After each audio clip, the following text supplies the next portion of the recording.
प्रणाम करता हूँ, आप सबकी उपस्थिति को प्रणाम करता हूँ। साईनाथ फाउंडेशन का बहुत बढ़िया आयोजन, हमारे डायरेक्टर साहब आशीष राज सिंघानिया जी की ये मेहनत है। और ज़्यादा इधर उधर की बात ना करते सीधे सीधे अपनी कविता पर आता हूँ। और भगत सिंह जी की इन पंक्तियों से अपनी शुरुआत करता हूँ हमेशा।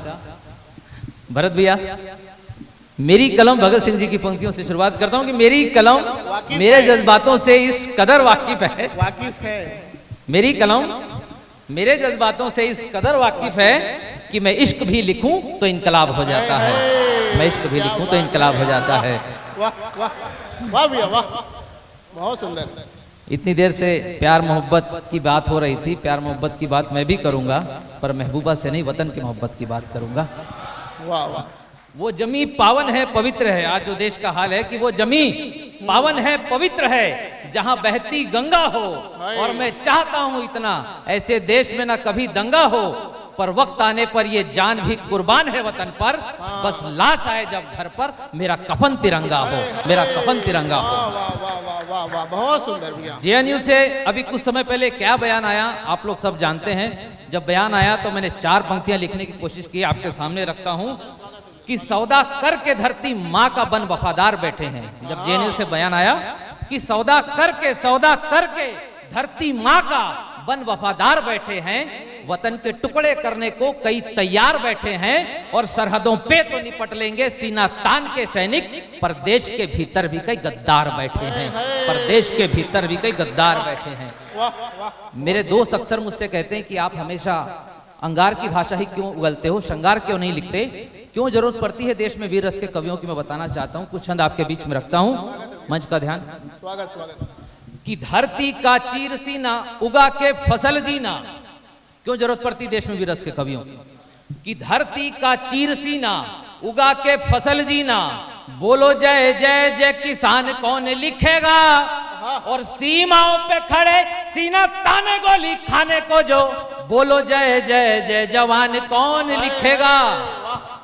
और झूम रहा लहरा के हवाओं में इतरा के, तिरंगा आकाश में ऐसे नहीं लहर रहा, लाखों माओ ने अपने बेटे दे दिए, लाखों पत्नियों ने अपने सुहाग दे दिए, तब वो लहर रहा है। कि झूम रहा लहरा के हवाओं में इतरा के, बोलो इस तिरंगे की शान कौन लिखेगा।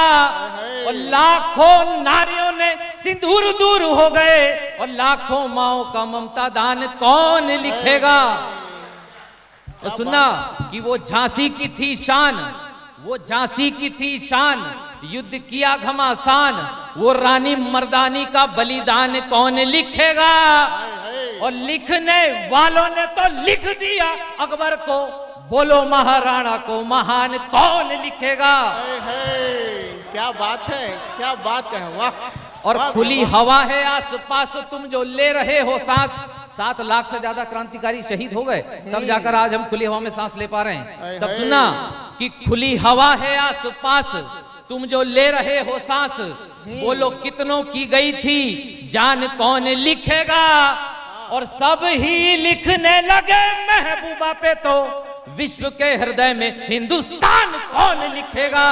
क्या बात है, वाह, जिंदाबाद, मतलब जय जय। दोस्तों आजादी बहुत कीमती है, आजादी बहुत कीमती है, शब्दों में बयां करना मुश्किल है कि आजादी कितनी कीमती है।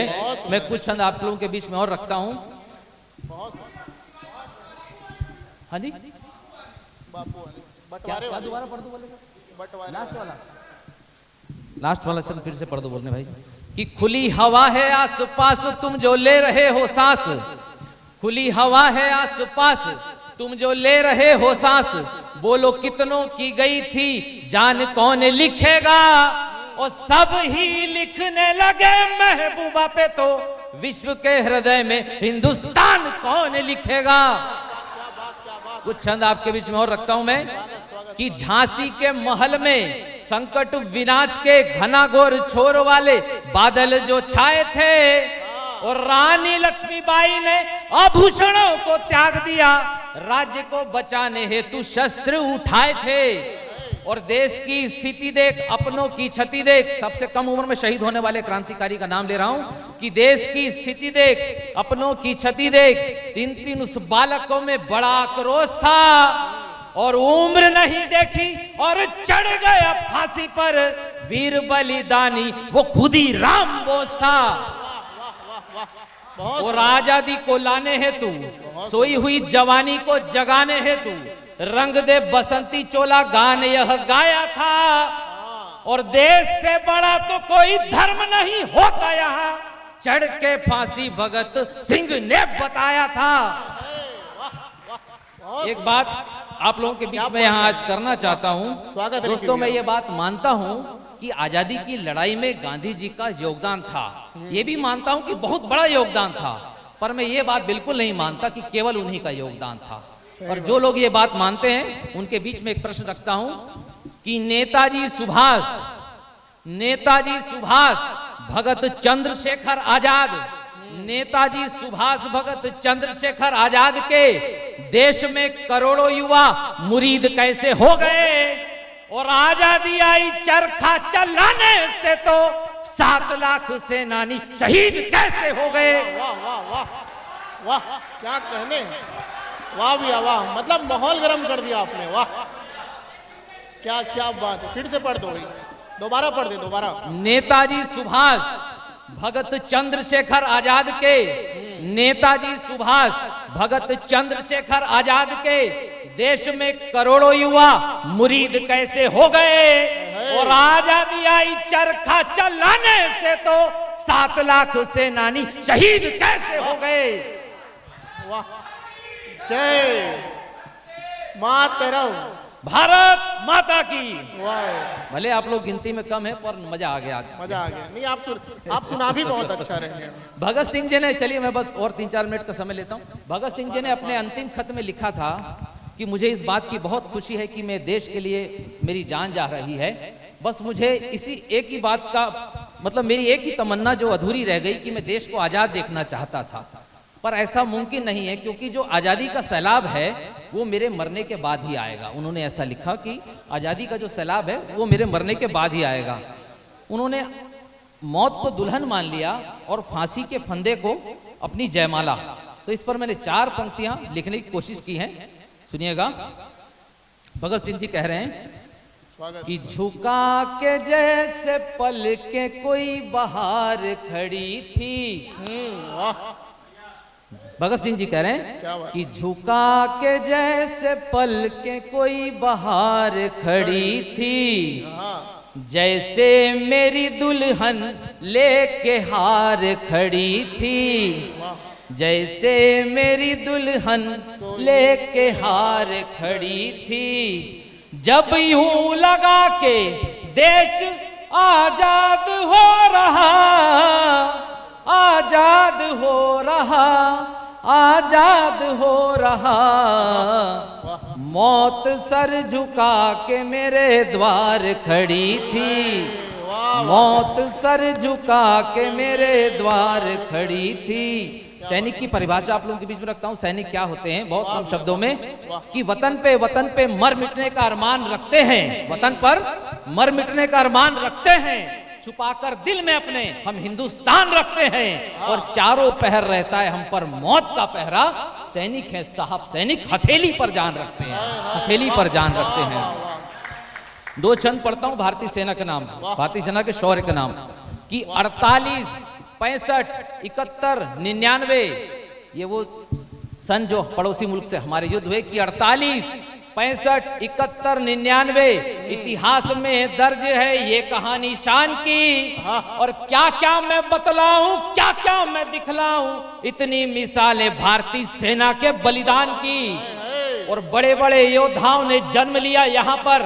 ये भारत की भूमि कोई मामूली धरती नहीं है, कि बड़े बड़े योद्धाओं ने जन्म लिया यहाँ पर, और बाजी लगा दी यहाँ वीरों ने जान की, और रक्त से सिंचा हुआ है हर कोना यहाँ पर, इसलिए उपजाऊ भूमि मेरे हिंदुस्तान की। क्या बात है, वाह, जियो जियो, बढ़िया, बहुत बढ़िया पढ़ रहे हो।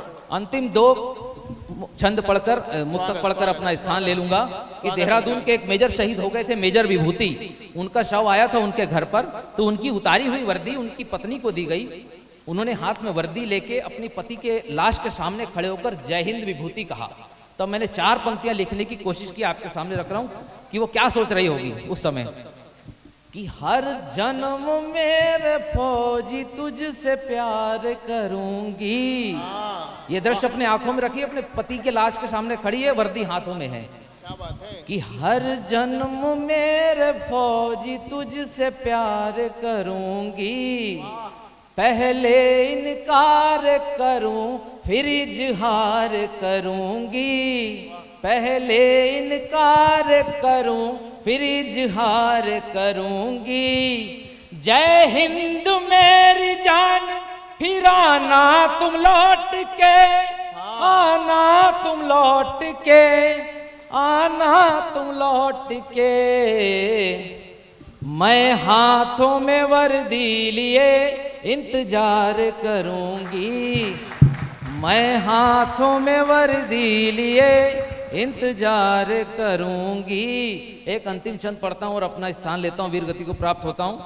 एक फौजी की माँ अपने बेटे को फोन करती है कि बेटा इस त्योहार में तू घर आ जा, हर बार तू झूठ बोल देता है, पर इस त्योहार में तू घर आ जा और मैंने तेरे लिए लड़की भी देख ली है, तू शादी कर ले, क्योंकि फौजियों का पता नहीं कब शहीद हो जाए, तो मैं ये चाहती हूँ कि तेरे मरने के बाद तेरे नाम को जिंदा रखने वाला कोई तो हो दुनिया में। तब 4 पंक्तियों से फौजी जवाब देता है, अंतिम है, पढ़कर अपना स्थान लेता हूं। क्या कहता है फौजी, सुनिए। कि सब शिकायतें हो दूर ना इल्जाम रहेगा, सब शिकायतें हो दूर ना इल्जाम रहेगा, शादी भी मैं कर लूं तुझे आराम रहेगा, शादी भी मैं कर लूं तुझे आराम रहेगा। कुंवारा मर गया तो भी चिंता की बात क्या, चिंता की बात क्या, चिंता की बात क्या।